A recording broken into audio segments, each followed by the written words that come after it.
In this video, we're once again exploring one of the basic powers or the basic energies of Tai Chi. And this one is translated as bump. And I think it's one of the coolest of the different foundational energies that are used in Tai Chi. Now, what I'll be showing you is basically bumping with the shoulder, bumping with the hip, bumping with the back. Those are pretty foundational ones, but it should be understood that bumping can be done with a lot of different parts of the body. You can do it with your head, you can do it with your shoulder, you can do it with your back or your hip like we're going to show. You can also do it with your knee, and hopefully if we get some application videos up soon, you'll be able to see some of the bumping with the knee that's in a lot of the techniques in Tai Chi. So with this bag, I'm sure if you had a bag that went all the way to the floor, you could practice bumping with the knee, but with this bag it would be very difficult to do it at all effectively for practice. So I'm just going to stick with the shoulder, the hip, and the back for the different bumps that we'll be doing. Now with this one, the force with the shoulder is going to be very similar to what we did with this, whereas it pushes forward, only instead of using the elbow, you're bumping with the shoulder. While you're doing this with the bag, it can be very difficult to get the right spacing because it likes to run into the top of the leg. So a lot of times the leg will hit it and it'll move away before you get your shoulder there. Something you want to be careful of is that you don't extend out way past your base to try to get your shoulder there. You want to move in, use the body motion to generate the strike, using the shoulder. So with this one, it's the same idea. You whip into it and use the shoulder to strike the back. So when you're first starting, it's okay to start lighter, come in, and just bump it. And come in, and just bump it with the shoulder.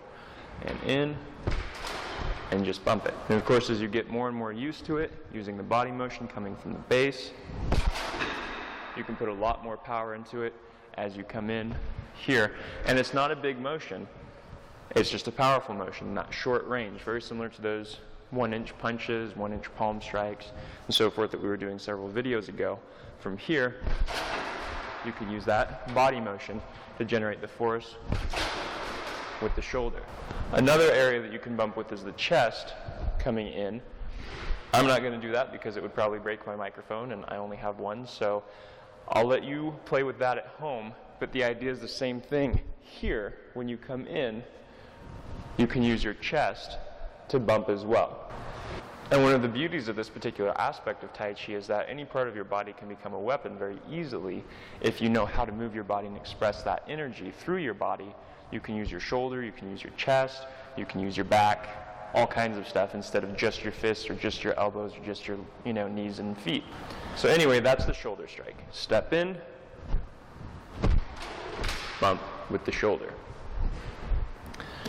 The next one we'll be doing is bumping with the hip, and this one can be really difficult depending on the height of the bag. I know this bag's particularly difficult to try to get your hip where it's supposed to be without, pushing it out awkwardly. But you use that same power generation, only instead of sending it up to the shoulder, you put it into the hip as you come in there. So what you want to be careful of is that you don't stick your butt out to try to get it there. You're hitting with the side of your hip here, and you're just pushing. I'll put up a picture here where you can see me and several other students in China training together, and we're practicing this bump with the hip with each other. And it's a lot easier to do with the way a human's set up to get your hip in where it needs to bump rather than with the punching bag. But it's still something that's good to practice with the punching bag, especially if you don't have a partner to practice with. And then to practice that with the bag, you step in and shift. So you step in and shift. You're just really shifting with the hip, generating that same power and force, but it comes here instead of up into the upper body to be expressed. And as you get more and more comfortable with moving in and bumping with the hip, you can eventually put a little more force into it.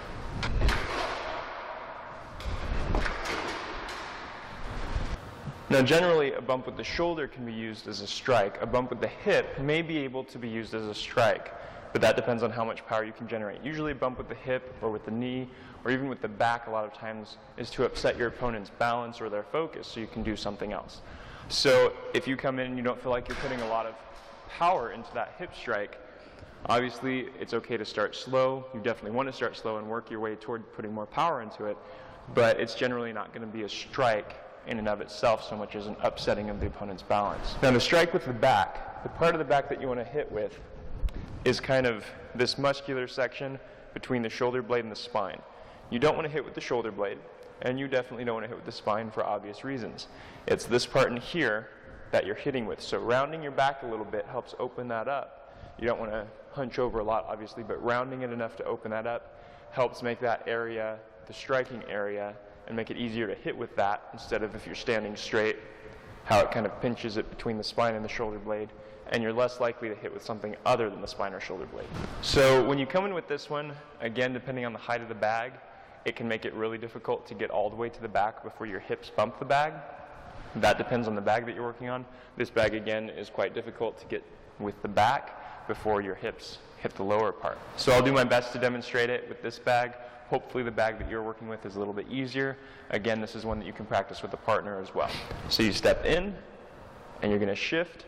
And again, you don't want to lean way back with this. You want to stay over your base and just generate enough force to bump it with your back. So again, stepping in, shift, bump with the back. Make sure you're hitting with the correct spot, especially before you put power into it. You want to come in and bump with the correct spot there.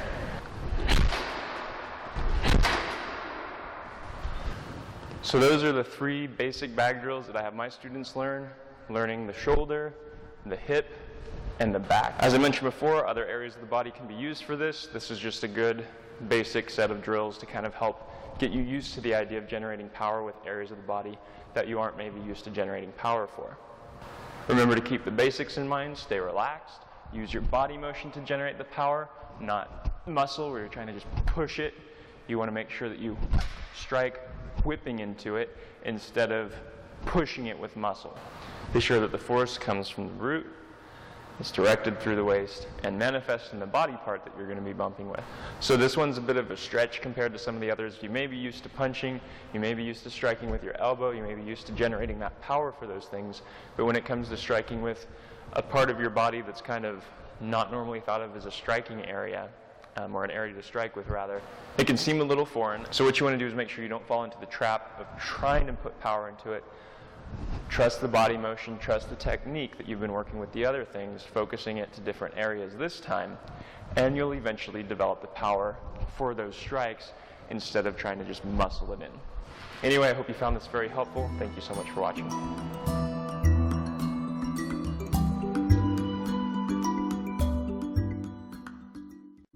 So I want to tell you all about the latest product from the Pure Trim company. At least this is the latest one as of the time of this filming. It's called Liver Master, and it's basically an herbal blend for your liver. I'll tell you what I've noticed since I've started using it. It's supposed to be used on like a 90-day kind of liver program that you can go on.